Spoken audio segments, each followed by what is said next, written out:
Well, to chat a little bit more about this, let's be joined by international relations expert Professor John Stremlau, who perhaps looks at who really gets to decide and who gets to decide who gets invited to the summit at large. Is this a South African problem to handle, a G20 members problem to handle at large?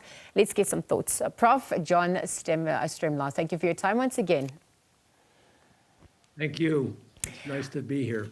Well, Prof, there are so many questions and answers at this point lingering, and we're trying to obviously just ascertain through the rules of engagement what is at stake, what's happening legally, can they or can they not expel us, and obviously what pressures can also be applied from their end, and the retaliation from South Africa, especially because it is a member, it's not just a guest. Talk to us about the rules of engagement. Well, the rules of engagement are informal, and the G20 is an informal gathering of sovereign nations. Technically, Donald Trump could ban anyone he wants that will not attend the Miami meeting. But legitimately, he's got a problem on his hands.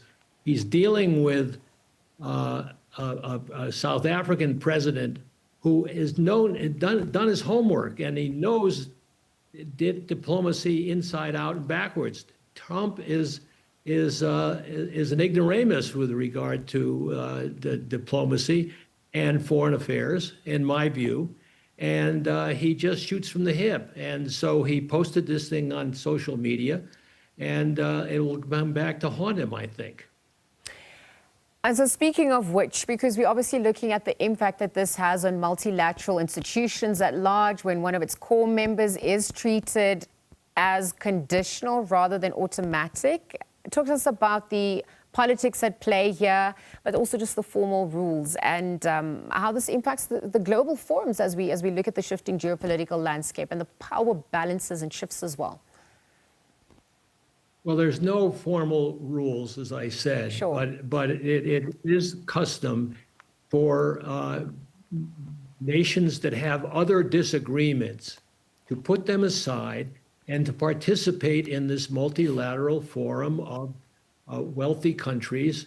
And to Cyril Ramaphosa and South Africa's credit, they have tried to bridge the South with the North and make the point that this is a rising inequality problem that's running the world. And so therefore, we ought to think hard about how we can mobilize the resources to get global growth. And that's what it's all about. And Donald Trump is mixing apples and oranges.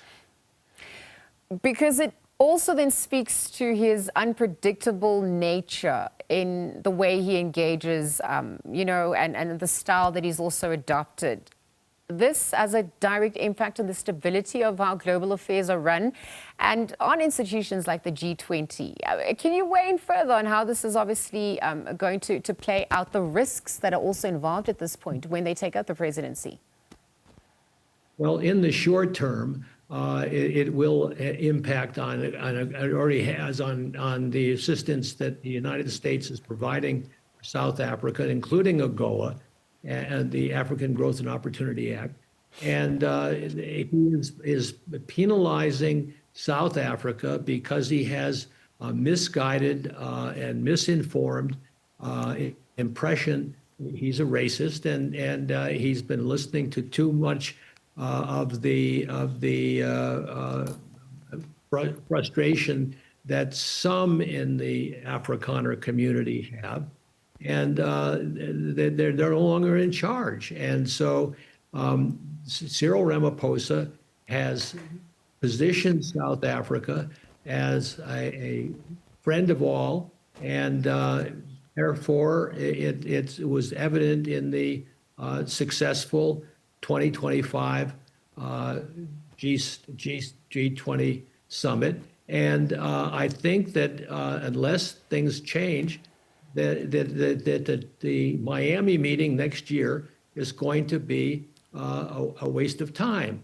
But Trump is is already alienating domestic constituents and not his own MAGA crowd, but they're only 30% or 20%, and now it's shrinking, and they're divided in itself. And so, you know, that this summit in 2026 will follow by 3 weeks the by-elections that could yield a Democratic majority in the Congress. Yeah. Then he will be circumscribed. Well, thank you for getting into that, because I actually want to look at some of the other moving parts. Just obviously the issue of representation really comes to the fore, with South Africa being left out. That impacts the African continent agenda as well. But beyond that, I wonder if we can look at what impact the midterms are then going to be having on his tenure, how that also plays out. I mean, 2026, the Leaders Summit is a long way. There's still working engagements that have to happen, over 100 of them in the build-up to that actual Leaders Summit that happens. So what happens on that? If we reimagine their terms of engagement, do they join virtually then as well? I mean, we're going to have to then look at innovative ways of accessing this modus operandi. But what message is also sent out to the new generation, Gen Z? Does this also afford them an act to realize or reaffirm, you know, a stronger sense of self-determination for Africa? How are they going to be interpreting this moment?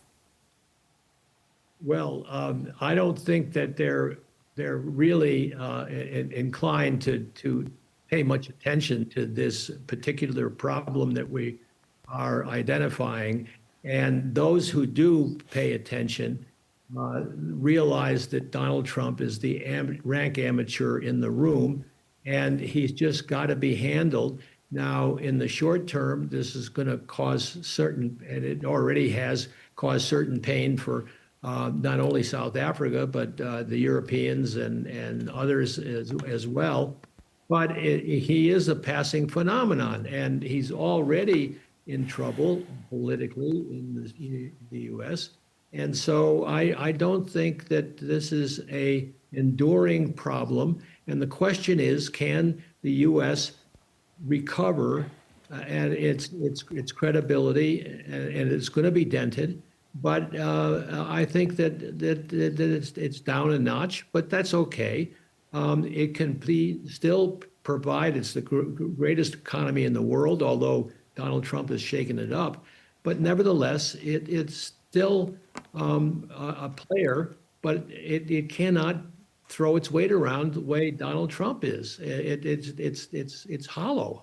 Yeah, it's also going to be interesting to see how, when they take the presidency, we're looking at some of the cross-cutting issues when it comes to global cooperation. You can't ignore or isolate the issues of climate change, debt relief, the momentum that obviously has been built on from the previous presidencies as well, South Africa, Brazil, Indonesia. Still more questions, but obviously a developing story that we'll just keep monitoring, of course, now that the presidency has been handed over. Prof. John Stremlau, let's leave our conversation there. Thank you for your time with us here on the SABC at this hour and weighing in. Great.